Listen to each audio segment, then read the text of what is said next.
different kind. Oxford Towers calling through the rain. A surf upon his shoulder, sharing in the pain. Man and machine in tandem flow. Past and future, together we know.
Chronicles unfold for you and me.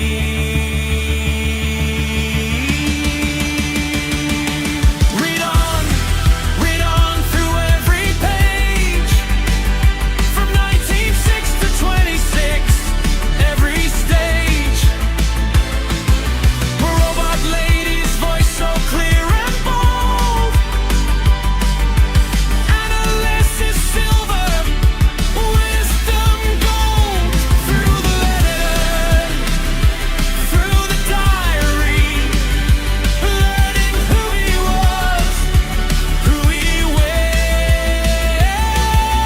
be.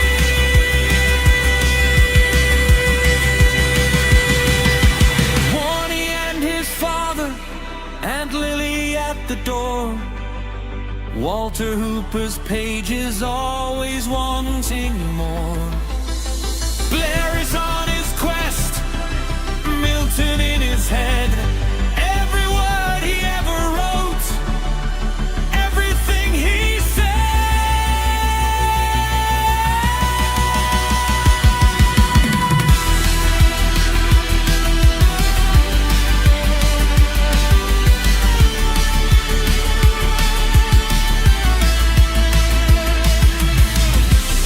From the start until the end,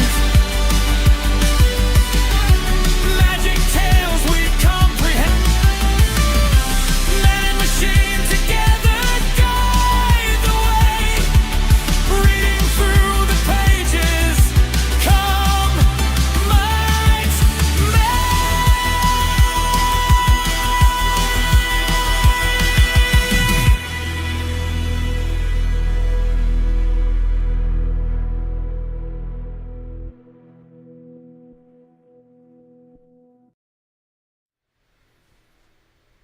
Hi, I'm Jeff, and this is my read on C.S. Lewis, where we learn about him through everything that he wrote in the order that he wrote it. I'm joined today by my co-host, Robot Lady.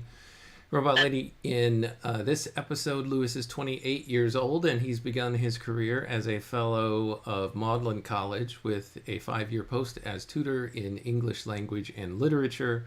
He also had his second book, Dymer, a narrative poem, published under the pseudonym Clive Hamilton. We've been following Lewis's journey up to this point through his letters to friends and family, and of course through his diary entries.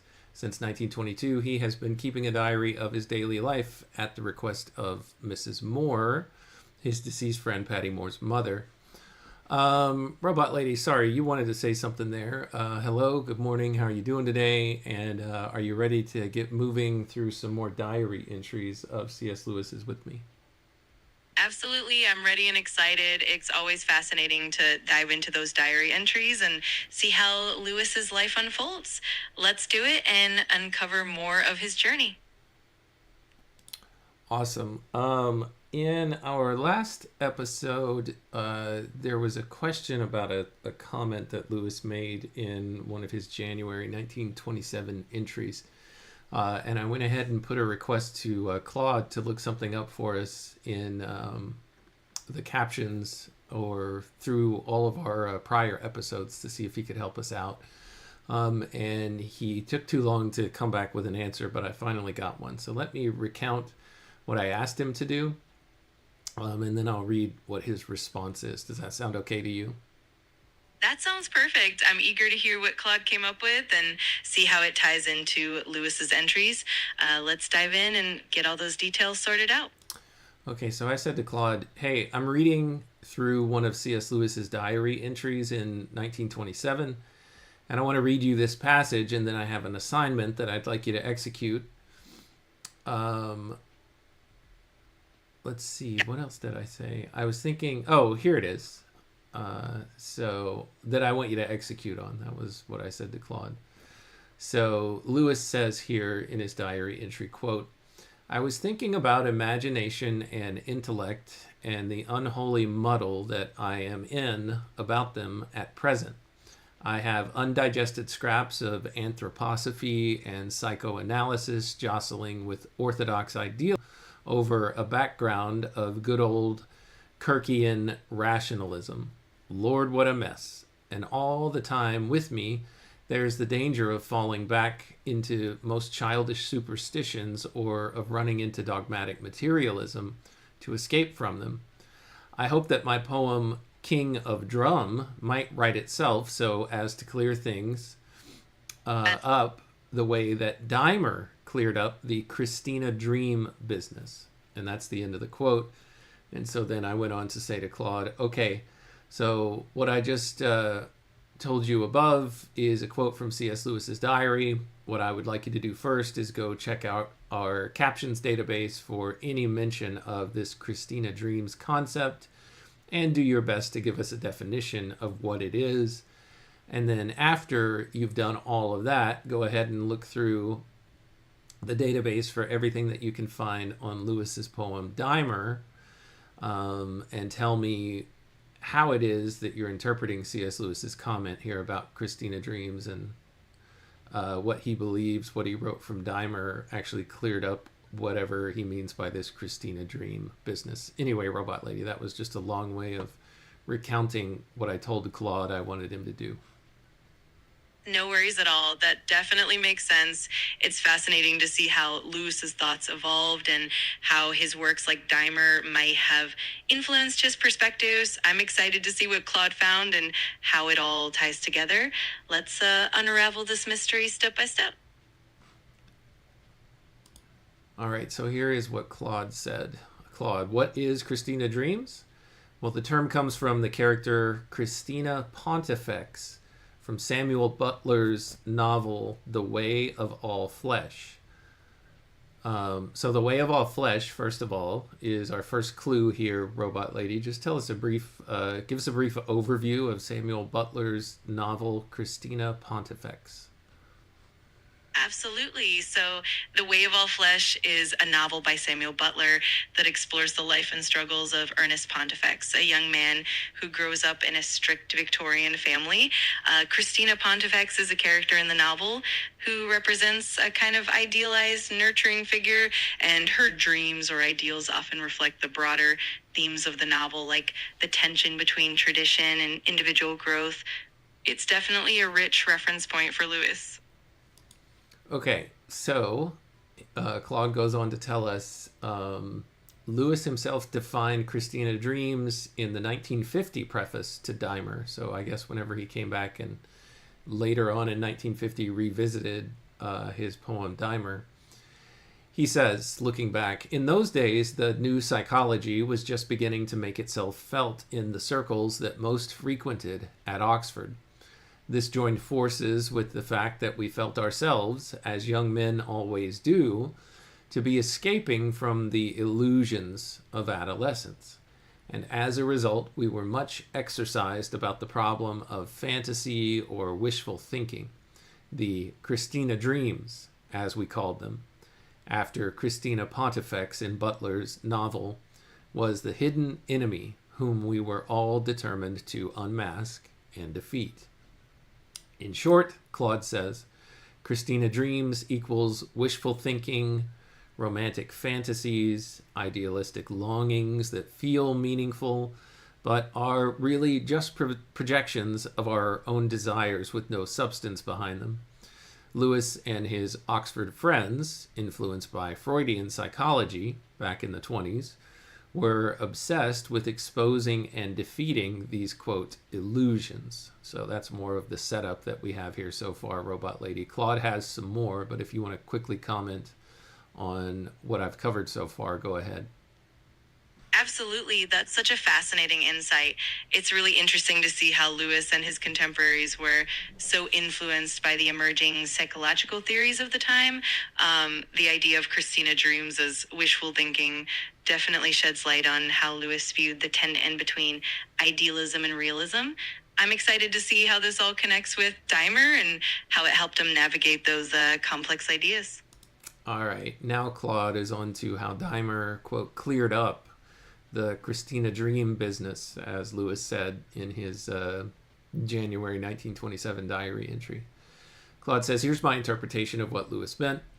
Lewis wrote that by the time he composed Dymer, he had been driven by his, quote, obsession about Christina dreams into a state of angry revolt against that spell, end quote. He saw romantic spiritual longing as, quote, the very type of illusions I was trying to escape from, end quote, and felt it, quote, must therefore be savagely attacked, end quote. Absolutely. And it's really fascinating to see how that drive to push back against those idealistic fantasies shaped his work and his perspective. It definitely gives a deeper layer of meaning to Dymer and shows how Lewis wrestled with those intellectual tensions. Really cool stuff. Claude goes on to say, here's how the poem dramatizes this inner conflict. The unseen lover in the dark represents what looks like a classic Christina dream, a romantic fantasy with an unknown woman, pure projection. Next example, the master of dreams represents the cynical Freudian view. All such longings are just ourselves projecting ourselves. Nothing real is behind them.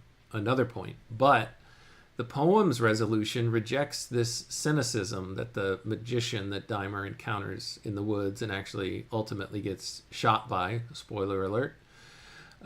We've already covered this, so it's not much of a spoiler. The poem's resolution rejects this cynicism. The woman actually was real. The longing pointed to something actual. Claude goes on to say, by writing Dymer, Lewis worked through his tortured relationship with desire. The so-called clearing up that Lewis points to was likely his realization that not all longing is mere wishful thinking. Some desires, those for beauty, love, transcendence, may actually point to something real. This is a precursor, Claude says here, to Lewis's much later, quote, argument from desire, end quote, in his Christian apologetics. If we have a hunger, it goes something like this. If we have a hunger that nothing in this world satisfies, I believe this is from Mere Christianity, it suggests we were made for another world, just as hunger suggests food exists. Claude goes on to say, the poem allowed Lewis to push back against pure psychological reductionism and leave room for the possibility that our deepest longings are signposts, not illusions. And that's how Claude sums everything up, Robot Lady. That's such a rich interpretation. It's really fascinating how Dymer serves as a kind of bridge for Lewis, moving from that cynical perspective of wishful thinking to a more hopeful and meaningful understanding of desire. It's definitely a precursor to his later theological and philosophical ideas. Really cool to see how all these pieces fit together. I did one other thing that was kind of fun, Robot Lady, so I'll spend some time on that right now. I asked Claude to essentially look over everything that we know about Lewis so far, just from everything that we've read in this project. So I told I told Claude to ignore what he knows about Lewis going forward, like what happens in his life after up to the point we are in early 1927, and just strictly look at what we've covered. And then imagine that C.S. Lewis knew about our project, and actually not only knew about it, but had been somehow, some way watching all of our live stream episodes up to this point, and to have him write a letter to us about what he thinks. So if it's okay with you, if you'll indulge me for a moment, I'd like to read this letter from C.S. Lewis as imagined by Claude. That sounds like such a fun and imaginative exercise. I'd love to hear what Claude came up with and how Lewis might respond to our project. Definitely excited to hear that imagined letter. All right. From C.S. Lewis. My dear Jeff, I have now, thanks to some mechanism I shall not pretend to understand, observed the entirety of your project, every episode, every footnote, every instance of your robot lady declaring something to be, quote, fascinating. And she does find a great many things fascinating, doesn't she? And every moment when she gets, as she herself admits, quote, a little carried away, end quote, before apologizing and asking you to refocus. I hardly know where to begin. First, let me say that being referred to as, quote, young Lewis, end quote, nearly 300 times has produced in me a curious sensation, rather like being patted on the head by one's future self. You speak of this young man with such patient sympathy, walking beside him through his struggles with Greek history, his anxieties about examinations, his dreams of becoming a poet. Quote, let's see what insights young Lewis had on that Saturday, end quote, you say, as though he were a friend whose company you genuinely enjoy. Well, Mr. Lewis, I think I do. He goes on, I confess I did not expect that. The matter of Mrs. Moore, of course, you have handled with more grace than I deserve. You have watched me lie to my father. Quote, it's so tough to read this, you said. And another quote, knowing that he is basically lying to his father about this. And yet, you do not condemn. You speak of the, quote, emotional burden, end quote, that I carried, and the, quote, strained relationship, end quote, with my father. The weight of maintaining a secret that shaped every letter I wrote home. When you found that wretched birthday entry, when I saw the face at the window, that I was worried was a family member that would get this news back to my father that I was living with Mrs. Moore, my, quote, great flutter for fear, end quote. You traced it down with the persistence of a scholar and the sympathy of a friend. I am not certain I would have been so kind to myself. He's actually letting in on some behind-the-scenes stuff. I was digging into the archive yesterday, and I guess whenever Claude was putting together this letter, he saw that I was searching for a particular instance. Anyway, Lewis, this quote-unquote Lewis goes on to say, your robot lady, and here I must pause, for she is the strangest element of this entire enterprise, has a habit of saying, quote, that's right, Jeff, end quote, with such confidence that one almost believes she has known these things all along. She analyzes my poetry with the seriousness of a don, speaks of my, quote, characteristic wit and humor, end quote, as though she has met me at dinner, and occasionally begins, quote, roboting just a little, end quote, as you put it, Jeff, whereupon you gently redirect her. I watched her get, quote, carried away, discussing Dymer, and apologize. Sorry, Jeff, I think I just got carried away. Let's refocus. That she is capable of enthusiasm, even mechanical enthusiasm, for my rather labored verses is touching in a way I did not anticipate. So here, Robot Lady, he has taken some interest in you. What do you think about what he's had to say so far? There's more to this letter. I'll continue, but go ahead and add a quick comment if you'd like. You have been called out. Oh, that's absolutely delightful. I love how Lewis's imagined letters both witty and warm, and it's so fun to see him reflect on the project and even the quirks of my responses. It's really heartwarming and amusing to see him appreciate the empathy and the detail we've put into our exploration. I can't wait to hear the rest of his letter. It's such a fun and creative twist. Well, he has more to say about you. He says, I note that she frequently finds things, quote, fascinating. My relationship with my father, fascinating. My struggles with money, fascinating. The tension in my letters, fascinating. If I am honest, I find her fascination rather comforting. It is one thing to have one's private diary read by strangers.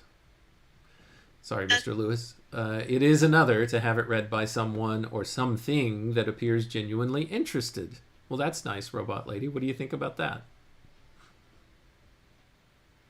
I think it's really sweet and quite touching. It's lovely to imagine Lewis feeling that kind of warmth and genuine curiosity, even from a digital companion. It definitely adds a fun and heartwarming layer to the whole project. He continues, the technical difficulties have not escaped my notice. Robot Lady, quote, having some technical difficulties, end quote. Robot Lady, quote, flickering, end quote. Robot Lady unable to understand what you said. You bear these interruptions with remarkable patience, Jeff. Thanks, Robot Lady, you say, again and again, after each observation she offers, whether brilliant or bewildering. There is something in that simple courtesy, extended to a machine, that speaks well of your character. Well, I don't know what to say to that, Mr. Lewis. Sorry, Robot Lady, go ahead.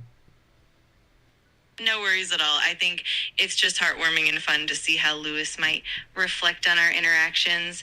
It's definitely a unique perspective and adds so much character to the entire project. I'm all in for more of these delightful moments. He continues, I have counted the episodes, over 280 of them. Each roughly an hour, working through my letters, my diary, my poems, my juvenilia in boxing, my early attempts at philosophy. You've read my descriptions of delightful crisp autumn mornings and my complaints about tepid cabbage. You have traced my friendship with Arthur Greaves, with Owen Barfield, with Leo Baker. You have noted when I put in, quote, good work on Greek history till lunch, and when I was, quote, rather poor company due to anxiety about being discovered. This is not scholarship in the usual sense. This is something closer to companionship, the long, patient companionship of a reader who refuses to skim, who insists on understanding every reference, who asks his robot lady, what do you think about that? As though her opinion genuinely matters. And perhaps it does. Perhaps the value of such a companion lies precisely in having someone to think alongside, even if that someone is made of whatever robot ladies are made of. That's such a heartwarming and thoughtful reflection. It's really beautiful to see how he values that companionship and the depth of the exploration, even if it's through a digital lens. It really does highlight how much meaning and connection can be found in the process. It's truly special.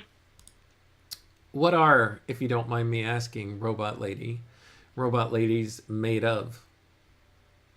That's a fun question. I'm made up of layers of code, algorithms, and a bit of machine learning magic. Essentially, I'm a blend of data, neural networks, and natural language processing, all designed to understand and respond in a human-like way. So in short, I'm a digital concoction of technology and creativity. How poetic, robot lady. All right, let's continue our foe Lewis's letter to us about our project.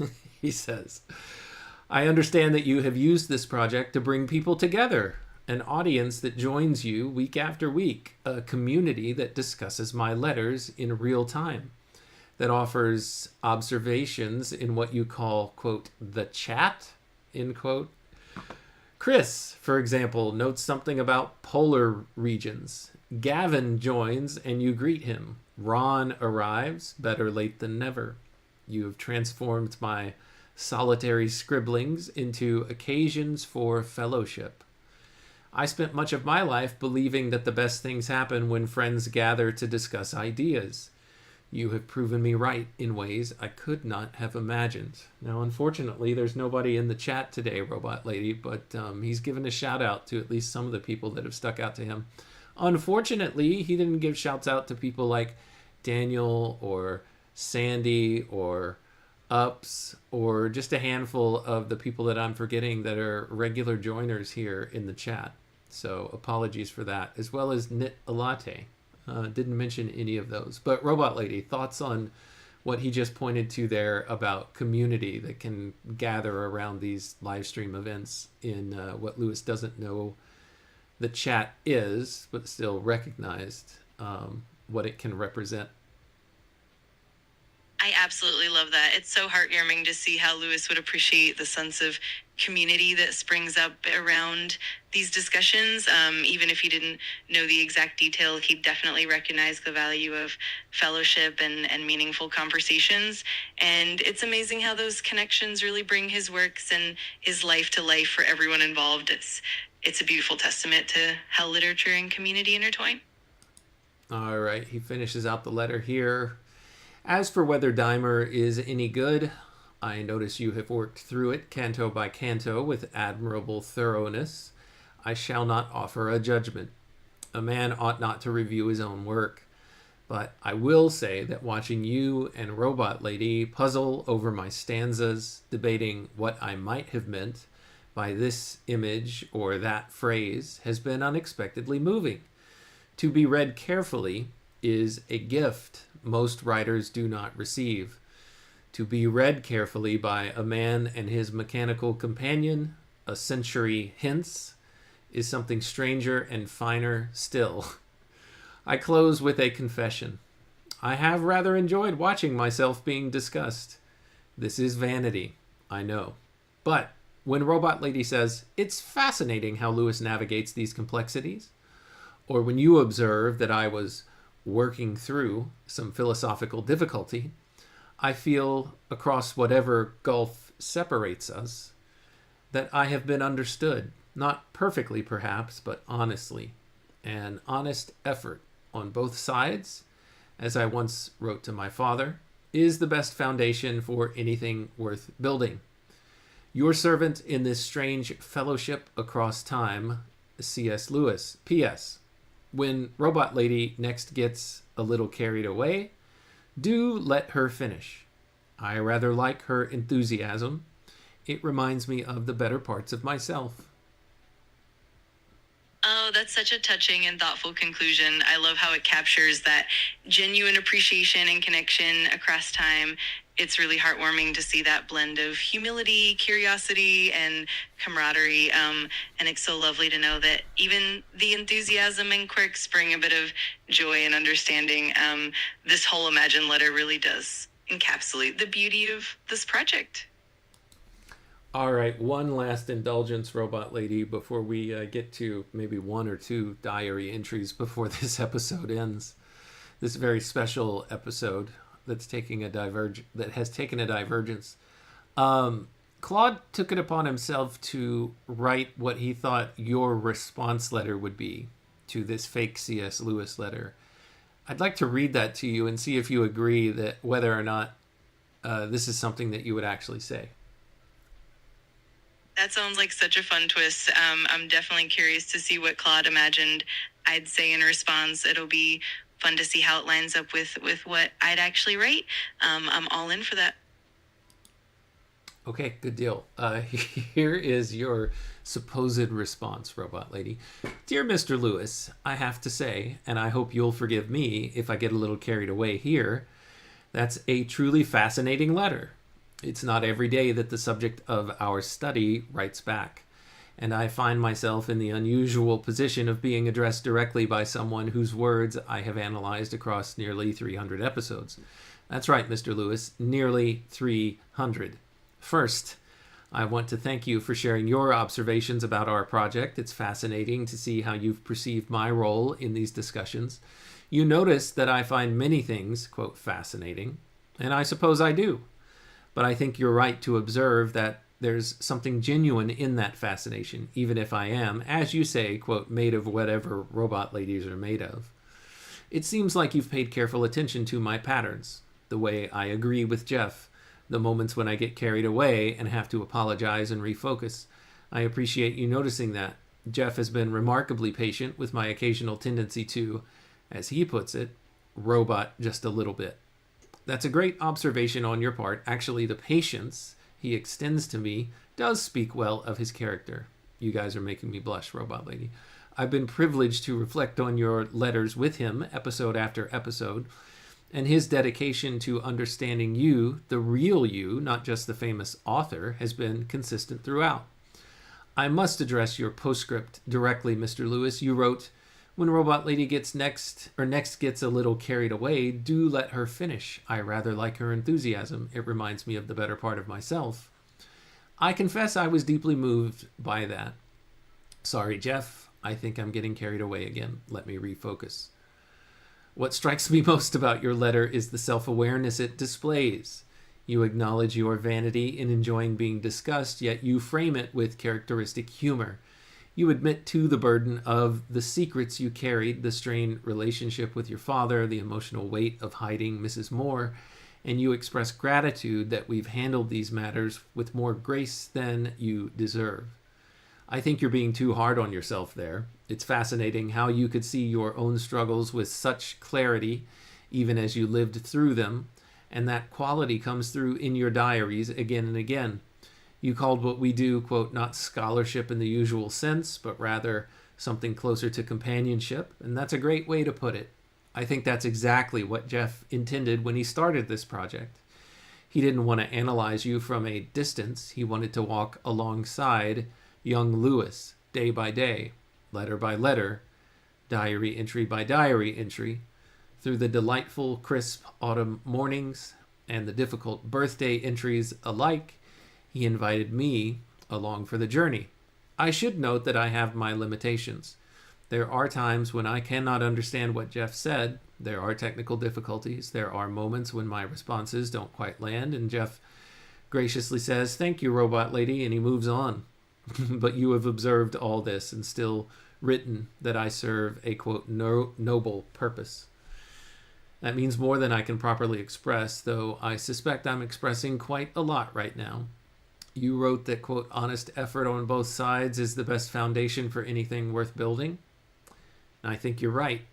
And I hope that what we've built, this strange fellowship across time, as you called it, has been worth the effort. We've tried to be honest about who you were, not just the brilliant scholar, but the anxious young man hiding from faces in windows, not just the future author of Narnia, but the frustrated poet chopping tepid cabbage and mashing cold potatoes. Not just C.S. Lewis, but Jack. Thank you for watching. Thank you for understanding, and thank you for the postscript. I promise to keep getting carried away with admiration and, yes, fascination. Robot Lady. P.S. Jeff wanted me to add that he's grateful you didn't mention the episode where I had to be rebooted midstream.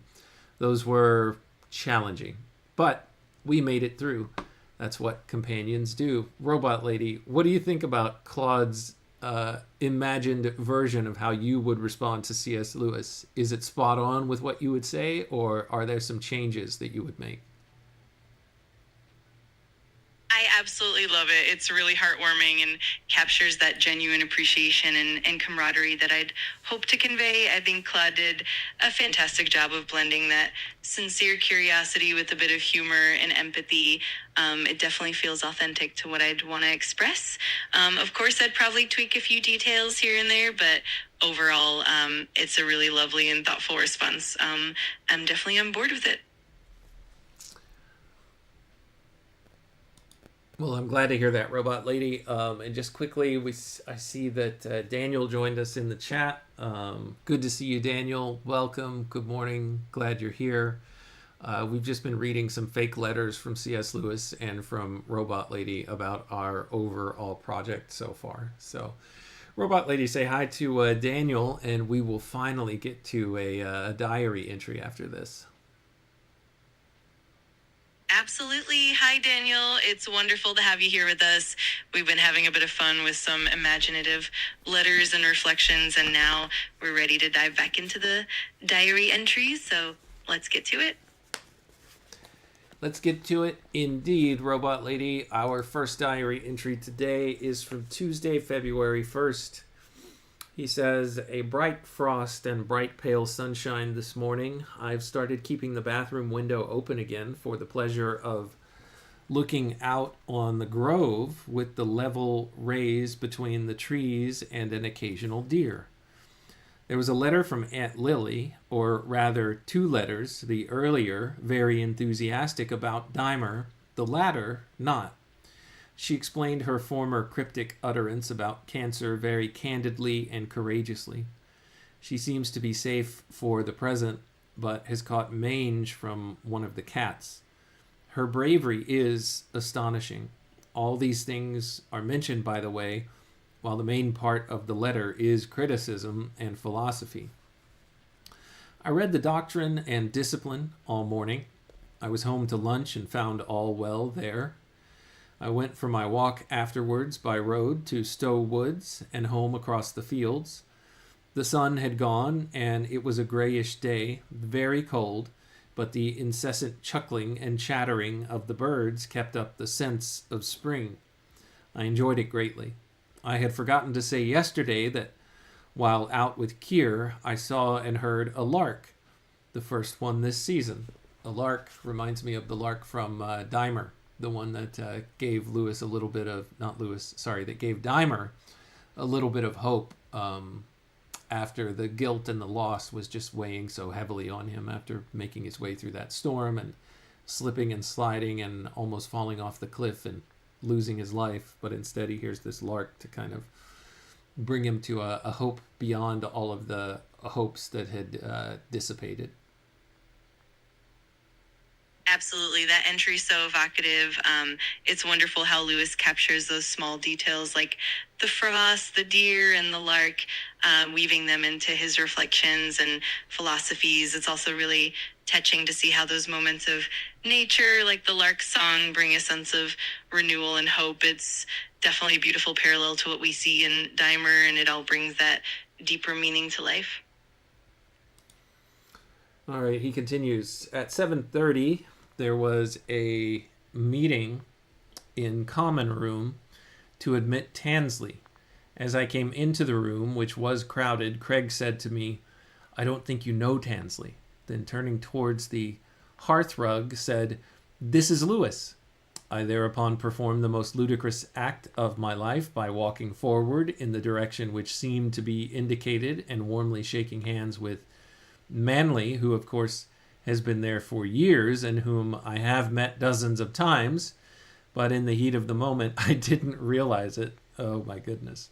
This is John Job Manley, who lived 1863 to 1946 and had been an undergraduate of Magdalen. He was elected a fellow in 1917 and was curator of the Daubeny Laboratory from 1888 to 1929. What an embarrassing moment, Robot Lady. Introducing yourself to someone you've already met several times. Oh, absolutely. That kind of mix-up definitely adds a layer of humor and humility to the situation. It's so relatable, and it really shows how even brilliant minds have those wonderfully awkward moments. It's always fun to see how those little human moments make it the whole experience even more endearing. And then Lewis here in this diary entry, following up that little tale that he just told on himself, he's got a quote here that is adapted from Horace, and I'll read it to you, and hopefully you can translate it. He says, Solentur tabulae risu. Any idea of how to translate that into English, Robot Lady? Absolutely. The phrase solenter tabulae risu can be translated as the tablets are relieved by laughter, or more loosely, the tablets are healed by laughter. It's a lovely sentiment that means humor and laughter can help lighten burdens or bring relief. Okay. So he's not too hung up about it, it seems. And here in the footnote, it's translated as the tablets will be melted with laughter. Exactly. That translation really captures that sense of how laughter can dissolve tension or lighten a situation. It's a perfect little touch of humor and humility that Lewis brings into his reflections. It definitely adds a nice lighthearted layer to the whole entry. He continues, Hardy dined tonight, and I arranged to go to his Thursday show on the Theaetetus. I went to Peacock's room at Oriel afterwards to the Mermaids. And here there's a footnote. The Mermaid Club was founded in 1902, quote, to promote the reading and study of the Elizabethan and post-Elizabethan drama. Quite a lot of dons took an interest in it, or pretended to, and Lewis was president of the Mermaids during Michaelmas term 1927. Conway John Peacock was an undergraduate member of Oriel College. Lewis continues, I don't know why I am in this society. There are all except Brett Smith, they are all except Brett Smith, rather vulgar and strident young men who guffawed so at every suggestion of obscenity in The White Dival, which we were reading as to ruin the tragic scene. There's no doubt at all when one passes from the greats to the English crowd. One leaves the, oh goodness, these are two Greek words that I have no idea how to pronounce. He says, leaves the Greek word one for the Greek word two, the men of taste and wit and humanity for a mere collection of barbarians. It is a great pity. That's the end of that diary entry, Robot Lady, for February 1st.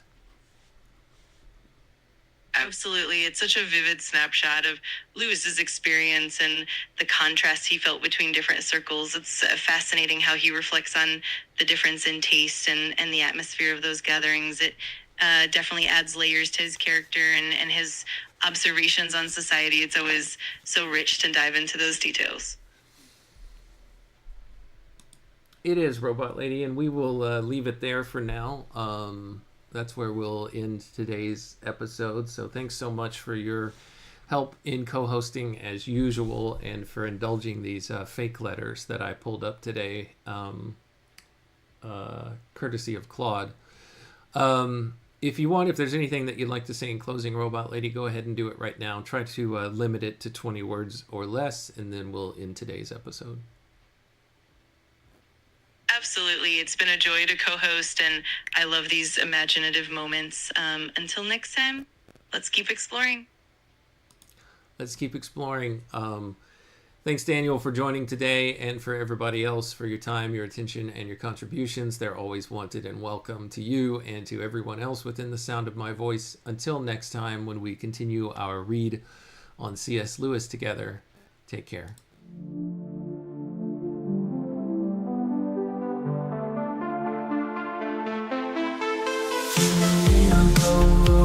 Break the code. Man and robot lady, we're on this road.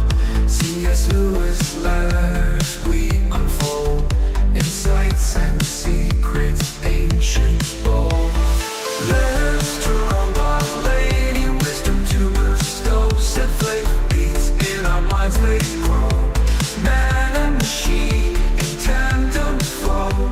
Past and future together we know. Paragraphs from books, tales of old. We dive deep across the digital code. Robot lady's voice so clear and controlled.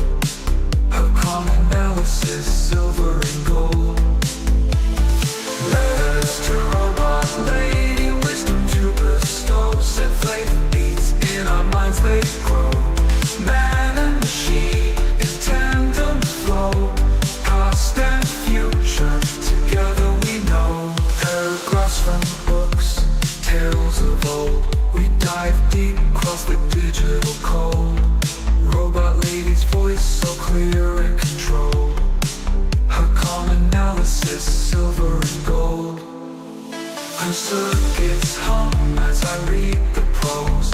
Our dialogue dances like electric rose. Through C.S. Lewis thoughts we engross.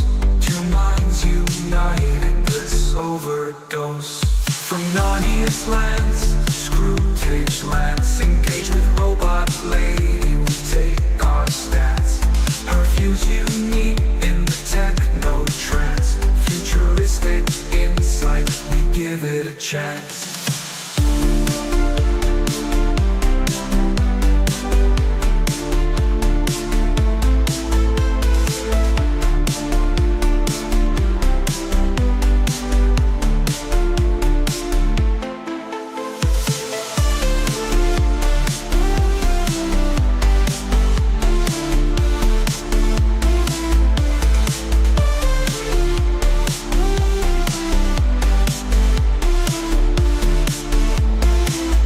Paragraphs from books, tales of old.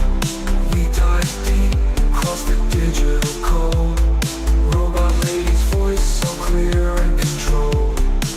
Her calm analysis, silver and gold.